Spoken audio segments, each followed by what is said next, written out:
sit on your throne. Here in Gabo here. Alpha Bakari Gidali. It's Alpha Bakari Gidali. Alpha Mama Pare.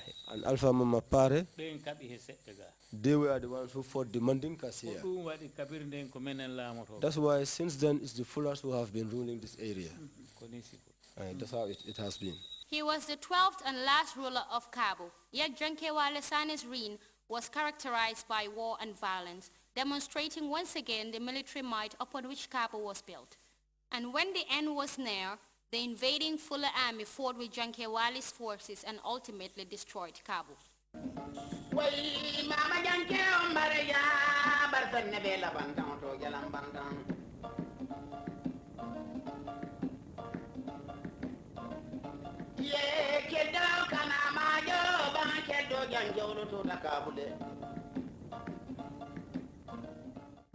The audience and the readers should understand that the withdrawal of Mandin's sovereignty over Cabo in the 15th century marked the emergence of monarchical-based administration dominated by the Korins of Sanes and Manes, who were determined to control the region's political and economic affairs.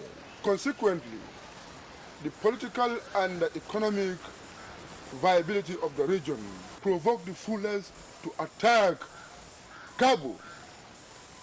This led to the invasion from Futa Jalon, led by Imam Al-Mami Omar of Futa Imam. Consequently, Cabo was destroyed.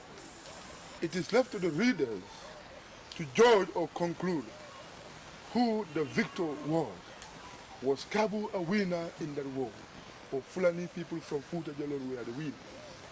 To respond or answer to theoretical questions raised in the narration, it is important for socio-historical fact-finders to explore the region of Futa in order to get the actual version of Fulani people over Cabo and Fulani war. It should be known by everybody that Kansala was a place where the shaft of black iron finished men. Men counting prayer beads, men swinging gods of gin, all married dead here in Kansala, the place of extermination known as Turubang.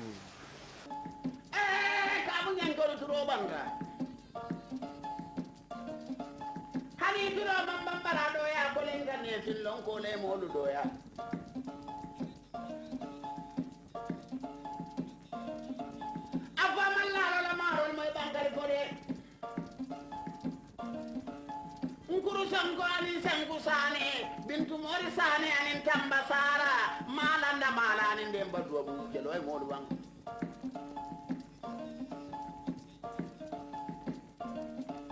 wali jamana la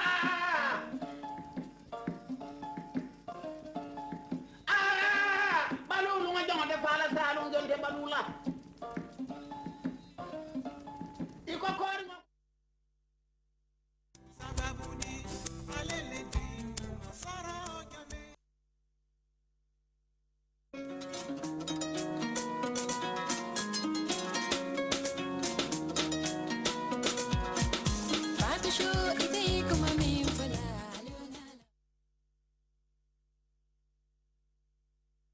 It's been really an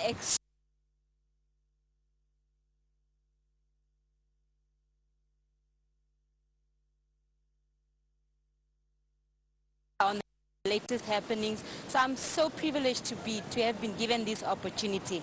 Why? Because it was a very crucial summit for the world, for Africa, and for us to have brought every day, bringing in new stories, informing various nations of what is happening, informing the nations about their latest deliberations.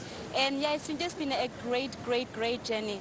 And also one of the significant part is like being part of 10 journalists from Africa. You know, the important thing about being journalists is about contacts. So from here we have grown as a family. If there is a breaking story in Toko, I can pick up the phone and go Kaitan. So that's a very important that we have made more contacts. I'm going home to Namibia as a rich journalist in skills, in experience and in knowledge. I've been part of the production presentation. That is something I've never thought I could do, presenting on TV. And I hope my home channel, the Namibian Broadcasting Corporation, could see that ability, what I'm able to do. And yeah, it's been really just great being given this opportunity.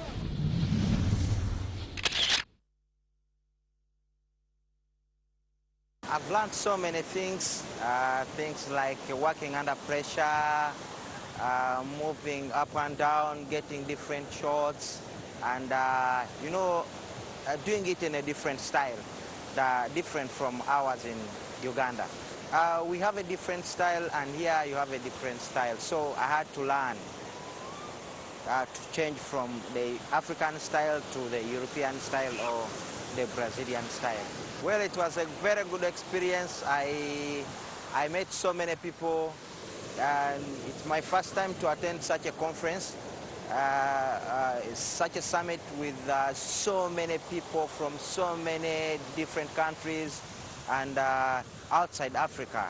You know, this is not my continent, and I come from Africa, and it's my first time, and it's been a great experience. You know, the problem is one, Africa, like this big conference in Africa, many people go for conferences.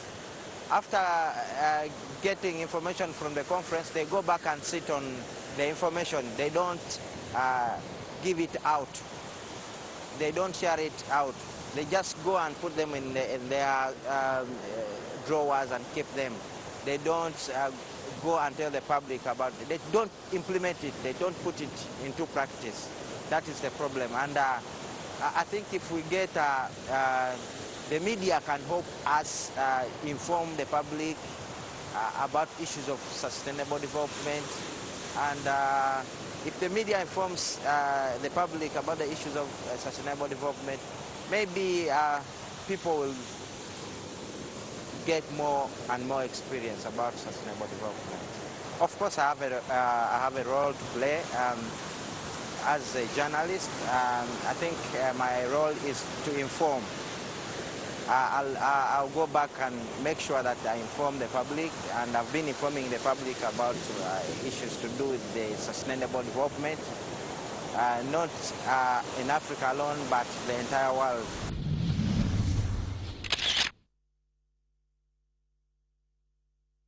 I learned how to cover big events, how to cover important events where you have so many things that are going on. The Rio Plus 20 Summit was one of the biggest events. It hasn't taken place in a long time.